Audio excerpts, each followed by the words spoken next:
Yeah, thank you for having me. I'm stoked to have this conversation. I listened to your new album that's coming out very soon Yeah. on a walk with my dog in the forest the other day, and I was like, Lord, it's so good. So good. I was very excited that I had the opportunity to meet and talk to you. Thank you. I really appreciated that. I think it's good too. So it feels good to know that you felt that as well. So thank you. I'm really Yeah, excited about it. there's a feeling, isn't there, when you've made things all your life, whatever it is, whether it's music or poetry or jewelry, in my case, or paintings or whatever it is, there's a feeling when you've made something that's different than the other things, right? Like you can make, like sometimes I'll make like 10 rings in one day in the studio. And there's always like that one that just has, or two or three, like it depends, whatever, it changes. There is an energy about something when you created something really good, and it is a really satisfying, and it's almost like a gift, isn't it? It's like, where did you come from? Totally. Totally. Yeah. Absolutely. Well, and I think of it in the terms of like childbirth. And as beautiful and as deep of a gift as it is, it's also been incredibly uncomfortable, and my art for me is kind of like this alchemical process that happens whenever I create something that feels really big, and this is definitely the biggest thing I've ever created. There's always, like, an equal amount of, like, death, that metaphorical death that occurs at the same time, birthing this new frequency into the world, so it's been beautiful and terrifying and humbling and, very vulnerable and all the things. So, What was the death for you in this project? yeah. Oh god, it's such a layered story. A lot I come from a lot of abuse, and I experienced a lot of abuse in my background. Like, I have had numerous times in my life of experiencing being scapegoated or being canceled or whatever, and a lot of it stemmed from the family that I grew up in, and, there's just a lot of kind of darkness in my family that's not really spoken about, and I was the one that's like, "Let's talk about the elephant in the room," and so letting go of the fear of people disapproving of me, like, on a really, really deep cellular, like, primal level, and being able to just be who I am and share my gifts and know that people are gonna love me and people are gonna hate me, and neither of the ends of the extreme have anything to do with me, so really letting go of that on a really, really deep level. How did you do that? I feel like I've been trying to do that my whole life. We have a really similar background. I also Mm, came from a really traumatic, violent, chaotic childhood. mhm. And there was a lot of denial about it. It was like I would try to say it, and everyone was like, "No, everything's fine." And I felt crazy. I felt like gaslit by the experience of just being me, like Right. not even saying anything to anybody. And I have struggled with that as well my whole entire life. Just a feeling of, well, first of all, my perspective being valid, right? Mhm, Like my perspective on anything, mhm, whether it's abuse or beauty or, mhm. an idea being valid. And so many other things that come with being a survivor of trauma. What do you think what it was for you that was it the process of creating this album, the poems and the songs and the music in the album? Like, was that a cathartic healing process, or was there something that happened before that that led you to know you had to create, like, what was the mechanism for you to get to this place that you're at right now, having let Yeah, go? I love that question. I don't know if it was necessarily one thing. Been kind of like a compilation of many different things. I was actually dating this, so I went to London to record the album, and I was dating this guy at the time, in London, and it was a very he was a really big, spiritual dude and had a lot of followers and was like this, just he was a Rastafari and was really involved in that culture and looked really shiny from the outside. And then we got into a relationship, and he was a wolf in sheep's clothing, totally. And I just like got blindsided. And so that definitely was a huge catalyst. But I had already written the songs at that time. And so I feel like this death process is happening for me individually, but it's also happening for us collectively, where we're kind of letting go and these systems of control around us, be it the government, be it the medical system, be it any sort of system that seeks to profit off of our suffering is really crumbling right before our eyes. And so to me, like my personal story matters, but in the scheme of a conversation, it's more of kind of what's going on collectively, because I all of our little personal stories are always just a microcosm of what's happening, on a bigger scale throughout the collective consciousness. It's because it matters when you share your story as somebody who's gone through a little I think of them as little blips of healing. Like there's all these little packets of healing that we have to do along the way, and we're never Right. going to ever be done until our dying breath. Like there's always going to be another little, oh, here's another packet, Right. yay, that I get to find and heal. But it is worth sharing your story, and I always talk about sharing from the scar, not the wound, when you've gone through and you've healed something, because Mhm. even though it's a collective and we're all going through it, you can say something that somebody who might be just approaching their own little Mhm. moment, their Mhm. next moment, that might be like a little pathway for them, Yep. along the way. And I just wanted to go back and say that I've also dated that guy, not that guy, but that guy.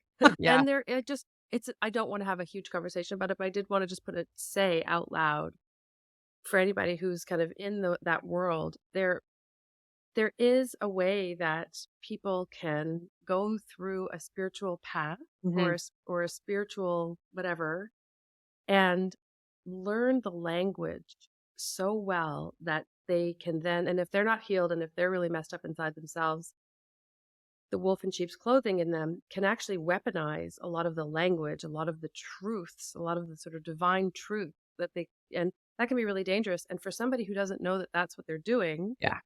it can be really disorienting. So I just want to say, for the listener out there who's going, oh my God, I know somebody, or I'm dating somebody, and I don't want to generalize, but it is often a guy, a very Yeah. charismatic guy Yeah.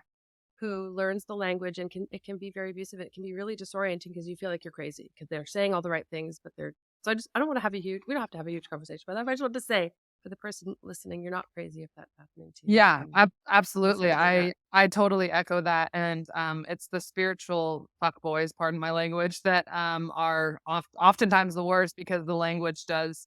It's like they listen to all these podcasts or read all these like spirituality books and they know exactly what to say, but the embodiment of those things are very different, and it can be super disorienting. And gaslighting is, oh, it's just so insidious and really horrible. So I echo that for sure. I love that you brought that back around. That's Yeah. important to note. And can we just stop for a second and say, you were in London to record your debut album, but you weren't just in London recording it. You were at Abbey Road like the Abbey Road Studios, Yeah. recording your debut album. Okay.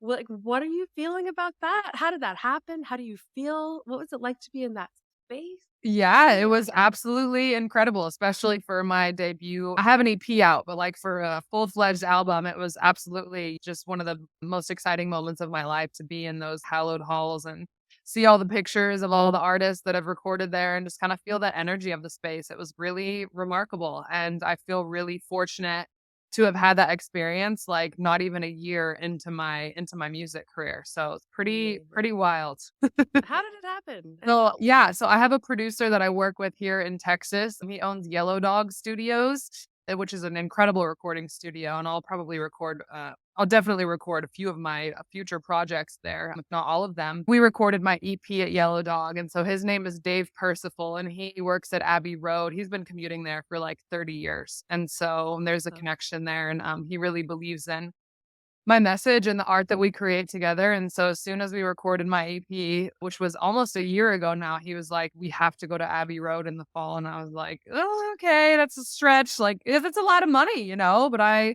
found a way to make it happen and we did it." So super, yeah, really, really cool experience. And I'm just so fortunate to have had that so soon in my career. is there a particular moment when you were recording in there that is really memorable for you? Yes, actually, on kind of like a metaphorical level. So the guy that I was dating at the time that we just spoke about, he's also a videographer. I hired him to come take some videos for me on like the very last day that we were recording. And I knew at this point, like it was just not good between us. And I knew at this point that it was going to be over, but like we had already had this agreement. I was staying at his flat in London. Like it was just this weird situation. And I needed to record this album. So I was like, dude, Oh you my suck. God. Like, we're going to break up. I didn't say that, obviously, but I was just kind of playing the game, to be totally honest, for a minute. And so he came in there and started filming, and I was singing my song Vultures, which the chorus is, "Ain't it funny how when a woman gets her power, the vultures come around seeking to devour." And I wasn't like singing it at him, but I was like, feeling just the irony of my own medicine, like me receiving kind of like my own words from like a future past time, and then looking at this guy who just treated me really poorly and then like really reckoning with like, Emma, if you want to be this really powerful artist and archetype for women, this pattern has got to stop.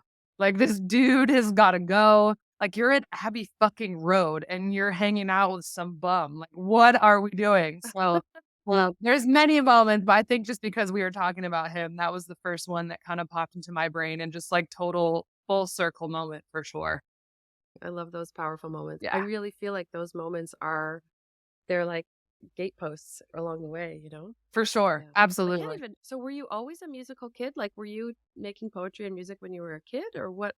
You said you were only been really a year into your career. I can't under I'm trying to piece it together. Yeah, so it's a What was pretty it like when wild you were a kid? story. I grew up playing piano and singing, and all I wanted to do was be on stage. And I remember asking my dad one time, like, we were gonna try to figure out how to get me on the radio and like little random things like that. And I grew up in a really small town in Kansas. It's Leavenworth, Kansas, right outside of Kansas City. I played piano and I sang and did that for quite a few years from like ages like 6, 7 until 12. So music was a big part of my life, but then I became an athlete and then also just the trauma in my family, like I just kind of stopped singing.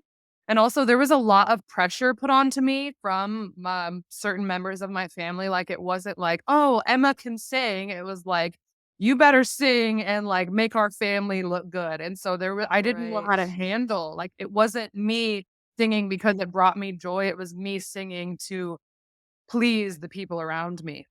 Yeah, kinda stopped singing. I had always been an artist, like, I was a photographer, I've written poetry forever, I've been reading Mary Oliver since I was, like, 14, like, just really a creative being. I've always loved expressing myself through fashion. When I was about 25, it's just so funny, I sat at a plant medicine ceremony and I had this experience where I took about 4 grams of mushrooms and then I took some MDMA at the same time, and to me, that is, like, absolutely insane now.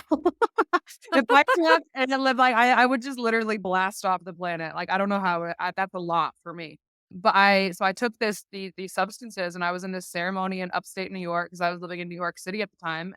I had this really, really wild, unexplainable, mysterious, mystical time in that ceremony where I all of a sudden became a channel for something where I was like all of a sudden speaking in this other language. And I can still do it. I'm not going to do it now because it's very vulnerable and weird.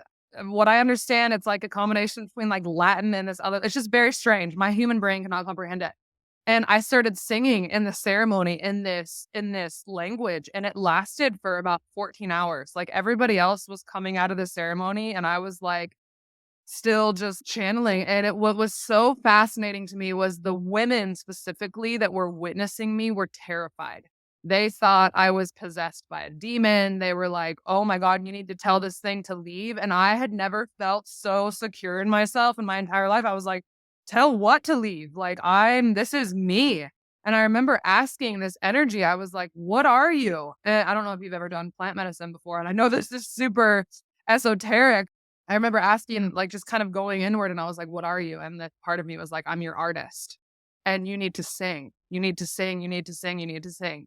That was when I was about 24, and then I still did like, I Wow. kinda started singing, and I would start chanting, but it wasn't until 2.5 years later, again, I was still just kind of flailing, and I was writing poetry, and I started doing spoken word, but I didn't really get that, like, I need to sing until another plant medicine experience. I took 1 gram of psilocybin mushrooms. To be totally honest with you, I know this is super out there, like, I went into a psychosis for, like, 3 months where I was just, like, off my rocker. I decided to go on psych meds, which, like, if you know me, I'm like a total hippie that's like, fuck any medication." And I was like so not well.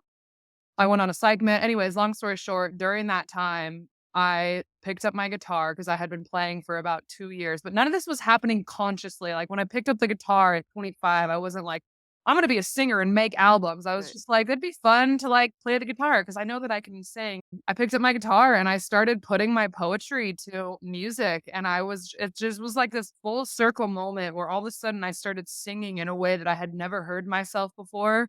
And I remember I sang for my mom during that time, and she was just like, "What?" She was like, "Where has this been? Like, why you need to sing. Like, this is fucking incredible." And I was like, "I know, I think you're right." And so, about 4 months later, I was in the studio recording my first, EP, and now here we are. So, I know it's so funny So when people wild. ask me It's so that wild. that story, like, "How'd you get back into singing?" I'm like, "Well, it took a lot of drugs." There's a lot of different ways to climb the mountain, Yeah, you know? What you're describing is an opening experience. I think the exactly. world that we live in right now is, for hundreds of years has been or more has been really focused on closing. The rational Right, mind runs the show. We're not connected with this more sort of ethereal, divine part of our nature. And so what's happening to the collective, and I think you can anybody living alive today can feel it, even though they right, might not have words for it, right, is that there is an opening happening. right, And we haven't had mentors or guides to help us do it. And so we're just kind of feeling our way around in the dark, and we're mhm, learning, what things like psilocybin and ketamine and all of these different what's the one that the ayahuasca, and you can do that with therapy. Like there's so many different ways we can open. right.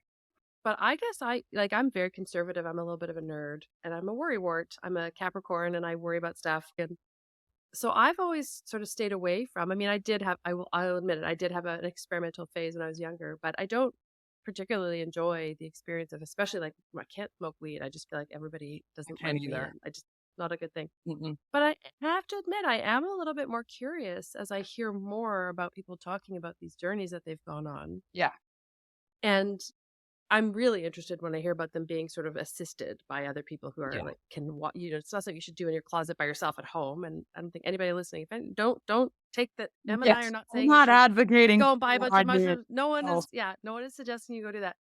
But I am curious about it as a way of opening. And I'm in the story that you just told, I'm curious about how did you integrate, because I feel like intuitively, even the negative experience, even the psychosis that you went through, even though that was really, really hard, I'm guessing had a gift in it, oh, right? yeah. We usually, even those horrible things that happen to us, have a gift in Oh, it. yeah. But we do need support in. So, how did you come out of that? What was the gift, and how did you come out of it? Yeah, I think that's really important to know too, and I just wanna, like, be really clear, like you said, by no means advocating for people to go and take any substances. It's funny because I'm 28 now, so this all happened in the past 4 years, those 2 experiences, and there were a few other ones involved with that, with ayahuasca and other substances that were very intense. I feel so complete with psychedelic substances, at least for right now. I don't have any desire or need to take them anymore, but the way I integrate it, I'm still integrating. I am still totally integrating, and it was about a Mm, year and a half ago when that psychosis experience happened, but I will say the way that I see it is this: people talk about, like, having kundalini awakenings or having these, like, I don't know if you're familiar with that term, but these, like, kind of mm, spontaneous spiritual experiences where, like, third eye explodes or all of a sudden all this energy is moving up your spine, and society, from my understanding, thousands of years ago had systems in place because they expected humans to go through these spiritual awakenings to come to understand that we're all one and our divine nature and whatever. But because we're so disconnected from our true nature and we have all these systems in place that are not just disconnected from our own humanity, but nature in general, the cycles and rhythms of nature, we don't have those systems in place. So for mm, example, if that would have happened to me 2000 years ago, I would have gone into an ashram for 3.5 months, 6 months, a year, and like had people around me that were like guiding me and helping me integrate it. And I had my own form of that because my mother has also gone through her own kind of bouts of madness, which stemmed from her having a severe allergic reaction to psychiatric medications. oh And boy. so I moved out to her. I was living in Austin, Texas at the time, and thank God she had just moved about an hour away from Austin on a farm. And so I was like immersed in nature. And my mom was a huge support system for me during that time. She literally would be like, I know this is very terrifying, but you're just having a spiritual awakening and you need to get through it. So, I'm really grateful. I was the one that was like, "I need to go on psych meds," but my mom was like, if I would have had people around me that didn't understand that initiation, that type of spiritual awakening, I would have been locked up in a psych ward, not because I was harming myself or anybody, but, like, I had symptoms of, like, like, it was really intense. So, through the Western lens, like, I needed to get on all these drugs and go into hospital, but I'm really grateful that I had support and people around me, and also, a therapist that I was working with at the time, and she's a legit therapist, like licensed and everything, and she understood that what I was going through was an initiation as well, and so I'm really grateful that I already had kind of, yeah, people around me that had this language, and I also read this book during that time called The Spiritual Gift of Madness, and it's really powerful, and it interviews quite a few, men. I don't think there's any women getting interviewed in there, so which is fine. The world is shifting, but, yeah, just people talking about kind of similar thing of, like, we go through these awakening experiences into the Western mind, they look like madness or schizophrenia, but actually it's all of our spiritual gifts coming online. And I think that's really hard space to hold for yourself because I think on one hand, like the other day I went for a walk in the woods and had this sudden, it's spring here, it's cold still, and I had this sudden urge to take off my shoes and just walk barefoot through the woods. That's not really that weird, but it is a little weird, right? Like I'm walking, so I did it. I took my shoes off and my dog was walking, and I felt this rushing, like, anxiety about running into people and them seeing me barefoot and Mhm. just and, like, I put my shoes on when I heard people coming, and I thought, "I'm a grown ass woman. Why am I like, this is that's not even a big deal, that's just taking my shoes off." So, Right, when it comes to and we yearn for these openings. We yearn to know more about the depth of who we really are and right. what is creativity in us and how does it move and what is our connection to it and how are we all one? We know it, but we want to know it, capital KNOW. We want to know it with ourselves. But in order to know that, there's so much like shoe taking off that we have to do. Like there is so much behavior, weird looking from the outside. We're breaking social norms. We're channeling a language that doesn't make sense to the people around us. Mhm. We've been so conditioned to be normal and nice and good, especially as women, be nice and normal and good. And how did you, when you had that other language coming through you and that how did you make space for it to be there without shutting it down out of fear? Because I imagine there would have been some fear there too. There No? wasn't. It's just Oh, you're so surprising lucky. too, and there's Ah, still not because when you're in those spaces and you open when people have quote unquote "bad plant medicine experiences" or, they suffer in life, it all has to do with resistance. Right? So if I would have had that experience and listened to those people around me, which if you think about it, that has a metaphor for my life, for our lives. Anything we go through in a plant medicine experience, I'm like, how many times have I been here when I'm all powerful and people are like, stop, Emma, like, what are you doing? You can't do that. So it was just a metaphor. But I didn't have any fear. I really didn't. And I thought it was the coolest freaking thing ever. I felt like my superpowers come online. I was the people around me that had a lot of fear, and I'm sure I looked absolutely insane, but to me, they looked insane because they were still operating within their ego that was judging and needing to make sense of rather than just being in the opening.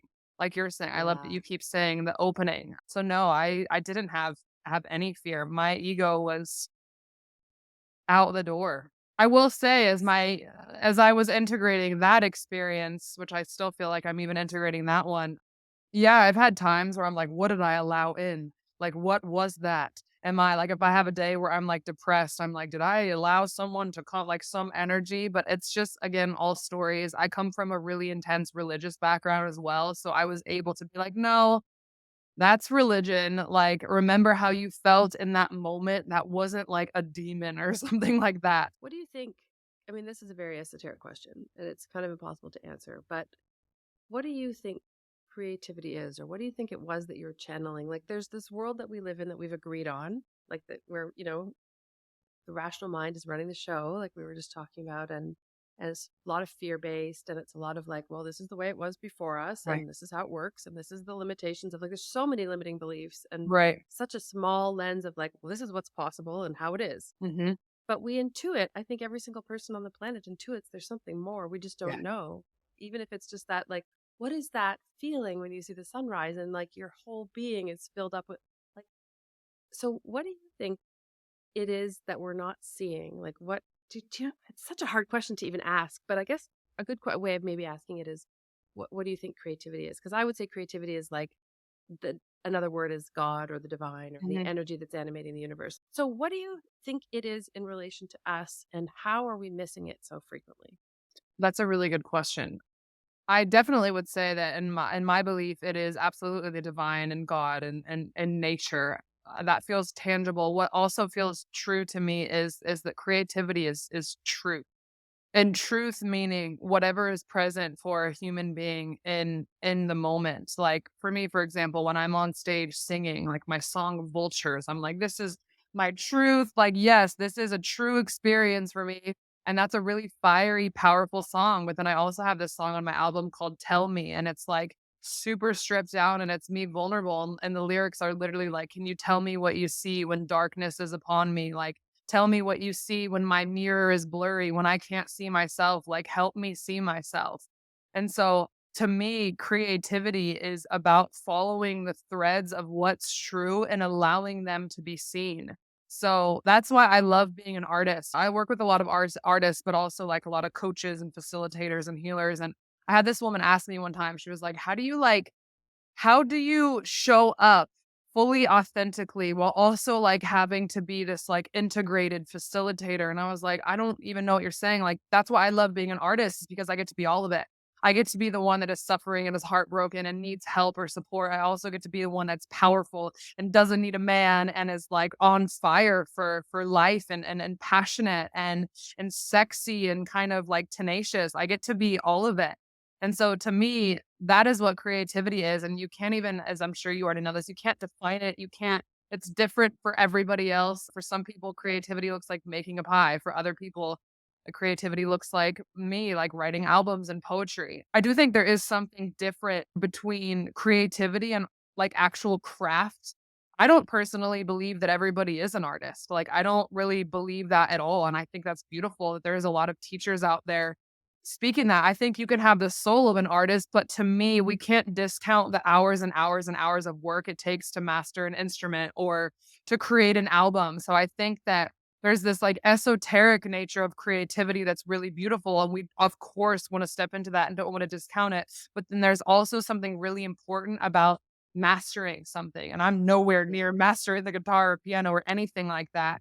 But I think it needs to be both, and that's up for every human to decide. But yeah, on the really universal, like esoteric level, I would say it's just truth and the divine, like you said, and following the flow of energy and just trusting whatever wants to express through someone. Is there a presence that you feel in your day to day as you're walking through your regular life? You know, and you run into a decision that feels beyond your human mind to make, and you're really stuck and you don't know what to do. What do you do? Do you turn to some invisible thing? Is there a relationship that you have with a formless creative? Like, what is that for you? Yeah, I love the questions you ask. This is wonderful. Mm. I talk to trees a lot. That's serious. Like I will go and talk. I have a lot of oak trees. I live on the farm still that I was talking about, my mom's farm, and, I will go talk to oak trees. I will go lay in the dirt. I'll call a friend, that's definitely seen. But also, I really connect to the archetypes, the energies of Jesus and Mary Magdalene. I've like Jesus, I grew up in the church, and there was a huge wounding between me and that guy for years, but I actually had a different mushroom experience where I felt his energy, like truly the purity of who I believe Jesus was, without all the dogmatic, divisive church bullcrap. And so I've been praying a lot more now than I ever have in my life. And I have an ancestor altar that's right next to me that I'll pray to my ancestors as well. I'm in this time in my life right now where it feels like I've come to the end of my rope in certain ways. And so I'm kind of being forced to rely on more of the unseen spirits that are around all of us wanting to assist and wanting to help us. And my ego really dislikes this process, but my spirit is like, no, you got to go through this initiation because you can't keep attaching to stuff in the human realm because it's always going to disappoint you and break your heart and cause you to continue suffering. Yeah, so I would say nature, my own heart, I connect to a lot, but that kind of feels like nature, Jesus, Mary Magdalene, my own heart, my own soul, kind of all wrapped up into one thing. When you're talking to those unseen beings, I guess we could call them, do they talk back to you? Can you hear them with words? Or Sometimes. is it a two-way street, the community, or is it just because I'm not from a religious family, Mhm. but when I think of praying the way that TV taught me, I'm in Canada, but we grew up with American TV, and like that's very like it's like a thing you do to some. It's like a one-way broadcast. Yeah. That's what I was taught about it. But it seems to me like it would be much more effective if we Yeah, really are trying to help each other and collaborate. If there is a two-way communication, so how does that two-way part work for you? yeah, it's so funny because I learned to pray like that as well, where it was kind of if you think about it, it's like this kind of like patriarchal, overly masculine of like, help me do this. Like, I'm not saying you or trying to get to understand you. It's just like, do this thing for me. I'm suffering. I need help, or like, whatever. And so I feel like kind of where the collective is at right now is where a lot of us are learning to relate, to be in this relational way of being. And so that's how I approach my prayers now of like I'll give like a little offering of incense, not because I have to like be a good girl and make sure that I'm like doing it right, but it's like coming like with this deep humility of like, I need fucking help, you guys. And all I have is this measly stick of Nag Champa to offer you, but like what's up, y'all? Like, let's help me out right now, or like, thank you so much. So I feel like I love that you said that. Yeah, it feels more of like a circular. I don't hear like audible voices. It's not that, but like I'll hear a really clear, like, you need to go take a bath or something like that in my head. Yeah. Like, you need to call this person or read this book or whatever. Yeah, I'm in that place myself where I'm trying to make sense of how it works, and I think as soon as I open the door a little crack, like all the stuff comes rushing in, and I immediately am like, "There's no way that's possible." Like what? And so I'm asking for me to be like, "Well, Yeah. what does it sound like? What is it like for you? Do you talk to them? Do they talk back? And how do you know you're talking to them?" And yeah, because it sometimes feels like a house of mirrors inside, Yeah. right? Because the ego is never going to go away. That's Mhm. just we need it. It's wonderful we need it, and but it has been on overdrive. So finding a place for it to sort of sit while we let these other things open up isn't always easy because it's like and it always wants to come in and say its thing and mess us up. But so I find it sometimes hard to even know what's real Yeah. inside, which is a little disorienting Yeah. for me. Yeah. Totally. I could absolutely see that. Well, and I feel like anything in the mind is going to feel disorienting. I mean, that's not always true. Not everything in the mind feels disorienting, but oftentimes our mind can be so chaotic. And that's where all of our programming lives. And also, our mind is not wired to be happy or healthy or productive. It's wired for survival and safety. And so, Yeah. I wonder if, like, or for you and anybody listening, like, kind of anchoring down into your body too, like, really anchoring into your root and like doing just more somatic work where you can learn to decipher the not even decipher it, but discern Yeah. what voice is coming from where, and is that rooted in truth? And you know, so trauma lives in our bodies, as I'm sure you know, and everybody listening to this knows that's been said 1,000 times, but healing also happens there too. And so you can't heal through the mind because that's not where all the data is stored. It's stored in the body. Yeah. Yeah, I know. You gotta go. You gotta feel it. Or no. And that some of those sayings, you gotta feel it to heal it. They sound corny, but like they're true. Pretty true. It's totally true. It seems like so much of your expression of your music and your poetry is very vulnerable. Like you're Mhm, tapping into a really vulnerable place inside of yourself, and you're bringing it into form through sound and words, mhm. and then you're offering it out and you're giving it away. And I I wonder, like I feel like as a painter and a jewelry artist and a podcast host, I can go back and edit the thing that I'm going to produce at the end of this. I can Mhm. edit it and and you can do that with music a little bit too, but I guess I'm asking the question about the line between how do you share vulnerably, but also have boundaries around protecting the soft, tender things that maybe aren't supposed to be shared. Like, Yeah. how do you walk that line as a musician? Like, where it's so much about passion and expression. Yeah, I don't really walk the line very well, to be It's honest. just all out. Yeah, it Yeah. is all out, and for the most part, I mean, I know I will say I walk the line because I love Johnny Cash. I got canceled on Instagram a few years ago, and right? And after that experience, I felt really scapegoated, and I just completely, like, kinda shut down for a while, and at the same time, it was like I was going through that, like, psychotic experience with mushrooms, so, like, within, like, a 2-year span, it was just like, "Whoa," there was a lot happening. And so since then, I'll be totally honest, yeah, like, I am a bit more mindful with what I share on social media or, like, if I want to share something that feels true for me that's a little bit more controversial, I used to just like write it and post it, but now I'm like, okay, I'm not someone who just wants to get Instagram clout. Like, I wanna be artful with the truth that I'm bringing through. There's a song on my album called "The Wild Inside," and the first line is, "For so long, I tried to beat the wild out of me. Went to the hospital to drug myself asleep," and then I just kinda talk about how oh god, not sorry, I'm getting confused with another song on my album.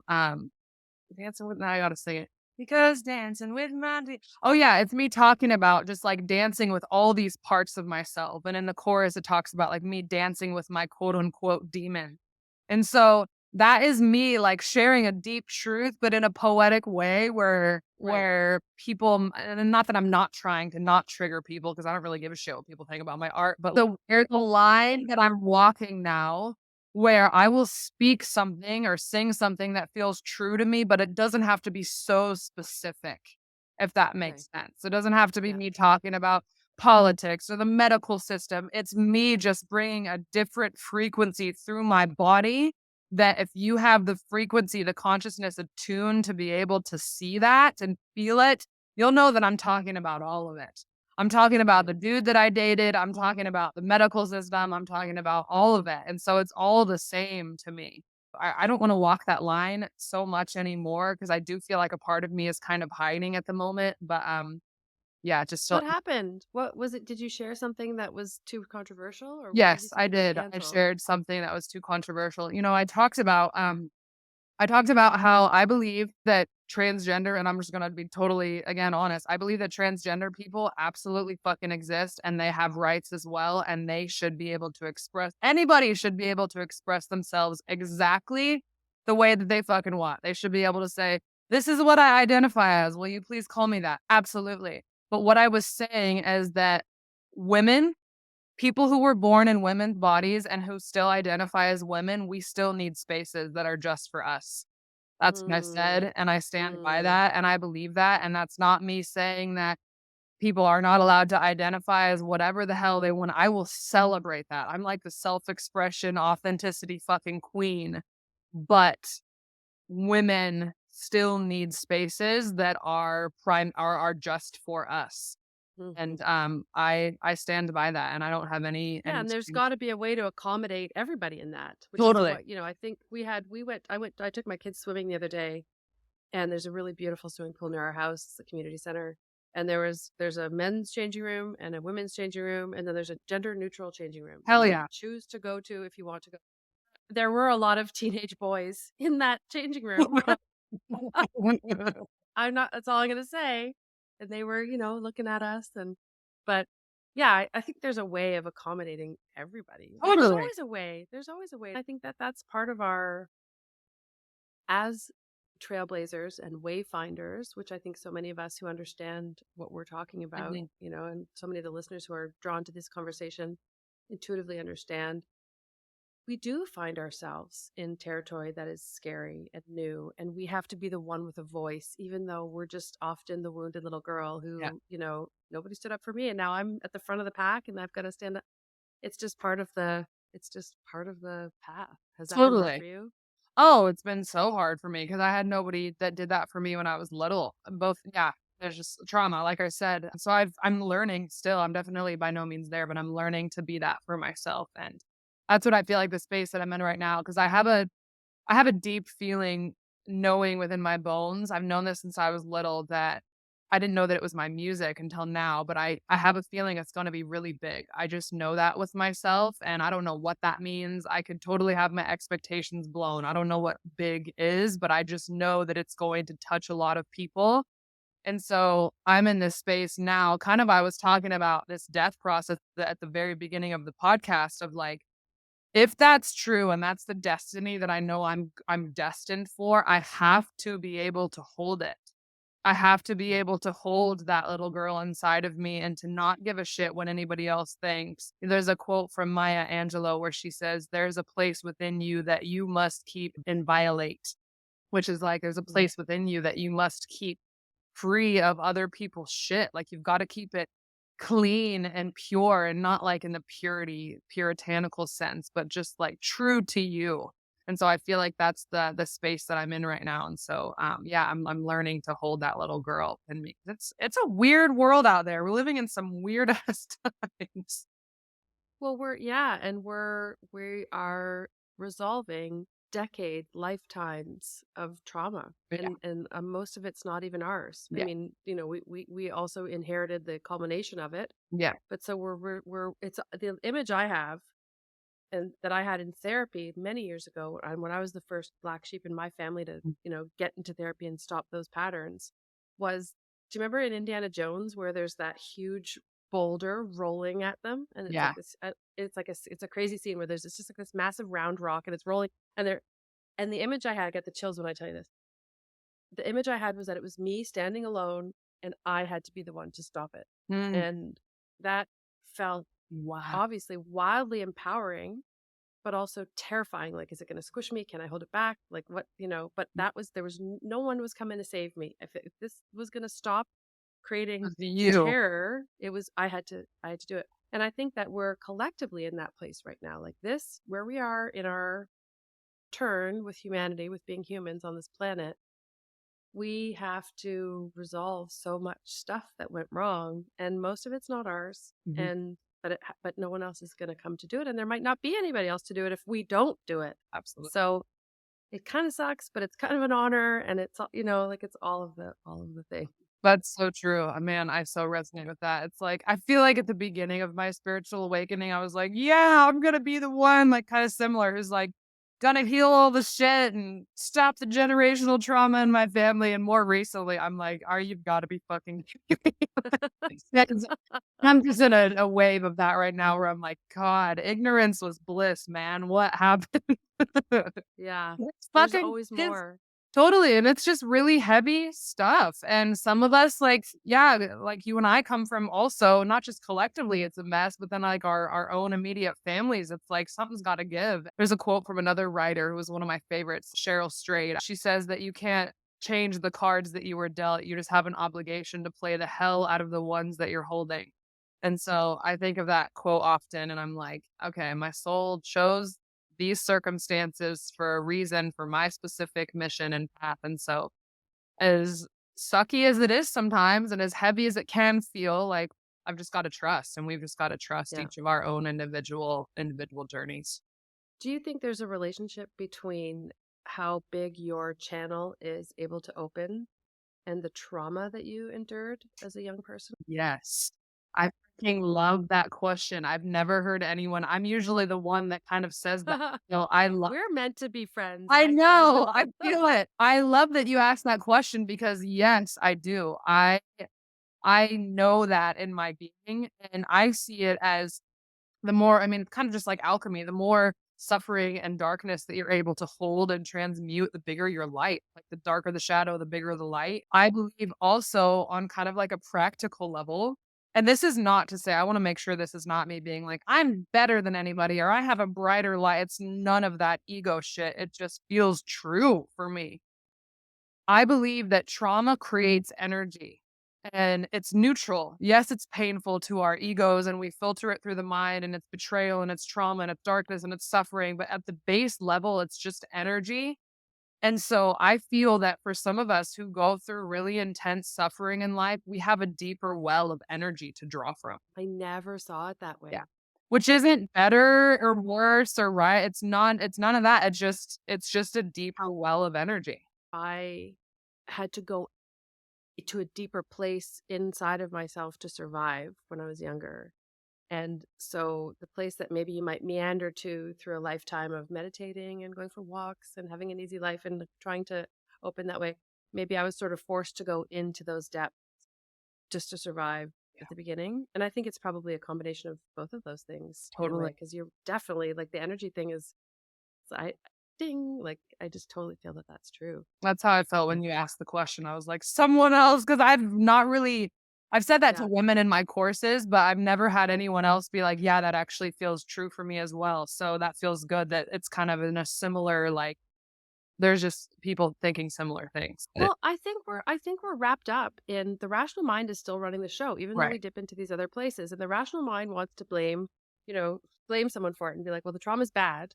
And therefore, and so even as we're healing, we look at our trauma as bad. Yep. And I don't actually believe that in my gut. Like, I don't think that the trauma is bad. I think that there can be, just like your psychosis experience. Like the first thing I thought of was like, whoa, there must have been a huge gift in that, and there must be a huge gift coming from that, because it's like a law of gravity. Like there's always a gift. Like Totally. look for the gift.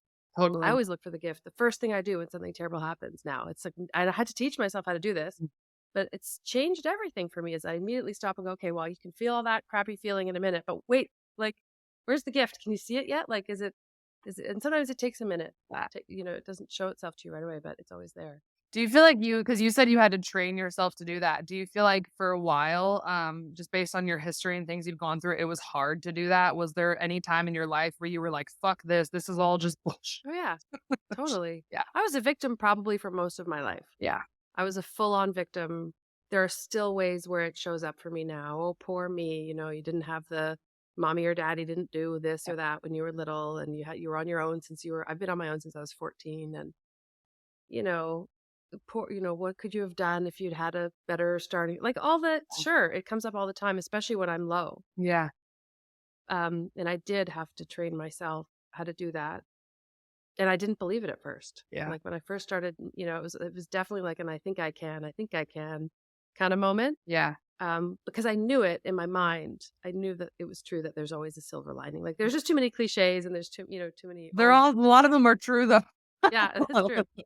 But I did, and I think deciding is really powerful. You can decide to be different, and then that's the genesis of the change, Yeah. is the decision. It isn't, going to just happen to you. You have to. I moved to the rainforest here. I live in Vancouver, and I moved from a place where it used to be really sunny, like all year Mhm. round, even in the middle of the winter. You're inside all the time, but this huge blue sky, and you're getting tons of vitamin D.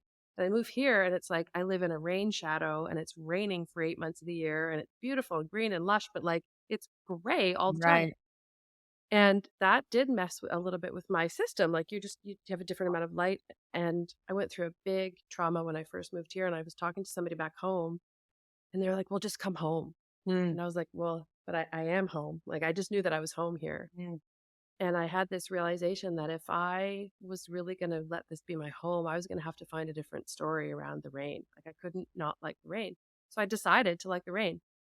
And I didn't believe it for a good 3 or 4 years, but I just was like, I bought good rain clothes, and I always went out hiking, and I went on storm watching trips, and I did all these things and now I have a 9-year-old daughter, and the other 2 days ago, it was gorgeous sunny weather here.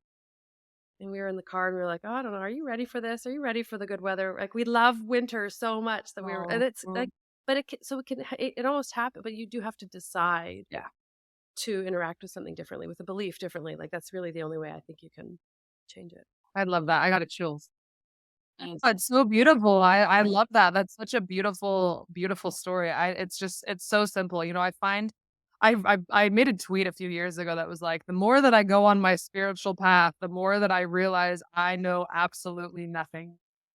And that's the simplicity of that, or it was like, the deepest spiritual wisdom I've ever learned is that I don't know shit, or something like that. Yeah. And I love the simplicity of what you just shared, because I feel like the most potent truths oftentimes just like have a deep simplicity, like all these cliches that you've been talking about. Like there's really Yeah, deep, profound, just like kind of bullseye truths in those. So there is. yeah. And when I realized that I had done that, it was really powerful for me, because I was actually trying to shift other things in a different part of my life, and I was like, how does change happen? Can you really change, and can you really manifest things? And I realized that I had done that, and that it was such a simple thing, but that now I could apply that same formula Mhm. to this other thing that I wanted to become, which was much bigger than just somebody who loved the rain. Like now, but I understood, and I had this very gentle, basic, simple, pared down, non spiritual experience of actual transformation of something deep in my own grooves of my own psyche and limiting belief system. But so I know it works, That's you so know? beautiful. And that also Yeah. like proves that you don't need substances to to do any of this work. They can help. Yeah, although I will say, so, like, I'm reading another book for a guy that I'm interviewing tomorrow, and he was like me, very like, I don't know if I want to. And he ended up going on this whole big, like, 3 year long assisted ketamine journey Wow. and transformed his whole entire life. I'll send you the link when his episode comes live. I'm Yeah. really looking forward to talking to him tomorrow. He's like a Princeton graduate. He taught at Pepperdine. Like, he was a Cool. totally like conservative philosopher dude. Did not want to go near psychedelics at all, You're in and charge. then totally found himself like, oh, I have to actually try this. And actually, even in just reading his book to prepare for his episode, I've been kind of going, huh, like I do get frustrated with the incremental nature of Mhm. therapy, just Mhm. regular therapy. For It sure. does feel so slow and incremental. But I'm also really scared of the, psilocybin induced psychosis. Like, it's a real fear for me. And I have little kids. I have a Totally. 9-year-old and an 11-year-old, so I can't necessarily throw myself to that right now. But I do think that there are many ways to climb the mountain. For But sure. Absolutely. And yeah. yeah, all of it. I mean, like I said, I mean, they changed my life too. I cannot discount that. I have Yeah. no freaking idea where I would be. I couldn't even imagine. So I'm grateful that my own like kind of naivete and maiden fearlessness in my early 20s was like, "Screw it, I'm gonna go to Yeah. the jungle and just see what I happens." love it. Yeah. Now I I've love kind of it. just become like, "Okay, let's, like, research and see, let's, like, just digest it a little bit before we just jump off the cliff." Well, I mean, now we're going on down to the whole magic mushroom tunnel, but I do think mushrooms talk to us. I mean, they Oh, yeah. talk to each other in the forest. And I did have a friend who was dealing with some major anxiety a couple years ago. And she was like, I've been microdosing psilocybin, like really teeny tiny little doses, and it's like resolved my depression that I couldn't resolve in any other way. And I was like, okay, well, maybe I need to try it. And so I did. And I kept having all of these like really strong feelings that the chaga mushroom was talking to me. Like the Mhm. chaga mushroom was like, you need me, you need me, you need me. So my mom sent me some chaga mushroom. They lived in Northern Ontario, and they could send me some. Well, she lived in Southern Ontario, but they had friends in Northern Ontario. They could send me this chaga mushroom, and I took it for about 12 weeks, like religiously. And I'm not religious about anything. Like, I buy vitamins and they sit on the counter forever, and I don't finish them. And but I was religious about it. It was like the chaga was speaking to me, and then I had this dream one day that was like, you had cancer, and the chaga cleared it out for you. And it was. I know that Wow. that's true. I know that it's true. So I don't even. And I got full body chills just now telling you that. Wow, I Like, believe I don't that. know what. I Yeah. So I totally think they believe can that. talk to you, and I think there is a way. Like, and that microdose that I took was like so tiny. Like, I would never have felt like I could have driven my kids to school. Like, there's no discernible. Totally. Yeah. So I I tripped by experienced it. that too with psilocybin on a couple times where, yeah, they definitely talk. And what's also Yeah. cool about mushrooms to me is that it's this is my belief. It's not the mushrooms, it's us reacting with the mushrooms. It's Sure. mushrooms, what they're revealing inside of us because the mushroom by itself, it's like inactive. There's no Yeah. any sort of psychedelic. It only becomes psychedelic when we ingest it. So it's like these two like forces of nature, the human and then the mushroom combining, and that's what does all the magic. So it's a very Yeah. mystical, of course, also scientific process that happens, but they're pretty remarkable. I'm watching it kind of closely, like I said, I'm not ready to dive into those journeys yet myself, but I do think I think we're very close to that because of Yeah, the world that we came from, sure. and because of big pharma and big corporations. And like, there's a lot of people invested in us not discovering some of these things. Yeah, So I'm watching closely. I love that. I have one question that I always Okay. ask actually, I have two things I want to tell you. So one of them is I have this really beautiful, I'm going to tell you a side story because just the conversation we've been having. So I've been on this little quest to like connect with these unseen beings. I Mhm. have been yearning. I have felt very alone in the world. I, like you, have always felt like I was destined for something enormous that was going to serve millions of people in a really deep and important way. And I'm 47 years old, and I don't understand how and when it's going to happen. And Mm, everything that happened, like, I started this podcast and it got really big really quick, and I was like, this must be it. And then, like, but this isn't it. And or maybe it is and it just hasn't happened yet. Like, I'm right. kind of feeling my way around in that. But I have also felt very alone in I've shut a lot of doors. I had to close a lot off to survive my Mhm. young and even adult life. Um, and so where am I going with this? Oh, so I have yearned to have this relationship with angels or a guardian angel or something, and it just hasn't ever taken. And last night, my 2 kids who are big but still sleep with me in my bed. I'm a single mom, so it's just the 3 of us. Oh. And they're like little sundials. They like sleep on I'm in the middle and I'm like this, and they're like on top of me and I'm sweaty and I'm like, I haven't slept till 4 o'clock. It's like 4 o'clock in the morning. I woke up and you can't move because they're there and you love them and they're all that. So I was in this weird, like not awake, not asleep state. And I just started saying like, hey, I need some help.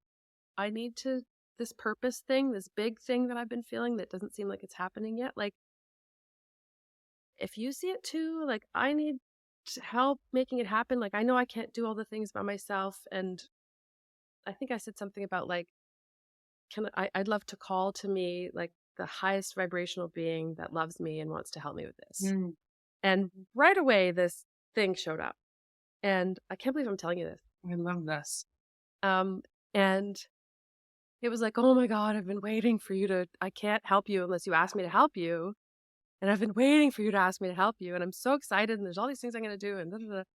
And its name was Andromeda. And I was like, what? Like, Well, no idea what you're talking about. So I fell back. And so we had this like beautiful exchange. And it was like, I felt this, when you send out gratitude and your whole being wells up with that smile that oh yeah. comes from, and that's to me how I know the gratitude got received. Oh Is yeah. like, that's to me this the ding, your email got sent. Like, Mhm. that's how I know it arrived. So I had this full body welling up of gratitude, and I could tell that she received it. And then I think I fell back asleep. And so later in the morning when I woke up, I was Googling and I was like, oh, well, I must have just picked that out of the Andromeda galaxy. It's a galaxy. I must have just like somehow, but I was like, I've never even thought about that. I don't know what it is. And then I was like, well, what is it? And she was a Greek god. She was like so now I need to do this whole, I didn't know any of this. Like, it's That not is like I so knew cool. her. I like Crazy. how you know too, like when it's not like you're like, okay, I'm gonna pray to X, Y, and Z, and then like you that's because that's beyond the analytical mind that we keep talking about. Like that's like Yeah. totally spirit led, and you weren't even yes, you asked, but you weren't like researching like what God am I gonna or what God am Right. I gonna pray to? Like she came to you out of your opening.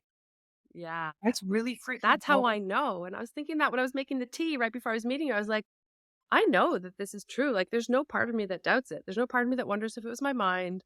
Because I know my mind didn't create it, because my mind was surprised by who it was. Like, Totally. I didn't even know it was a real thing, and then I was Googling, this is so funny, right before I got on with you, I was Googling because it wasn't Andromeda, it was Andromeda, Mhm. and so I actually didn't even make the connection until afterwards, and then I was And Googling those the are two Greek pronunciation of it, and that is the Greek pronunciation of Andromeda is Andromeda, and I was like,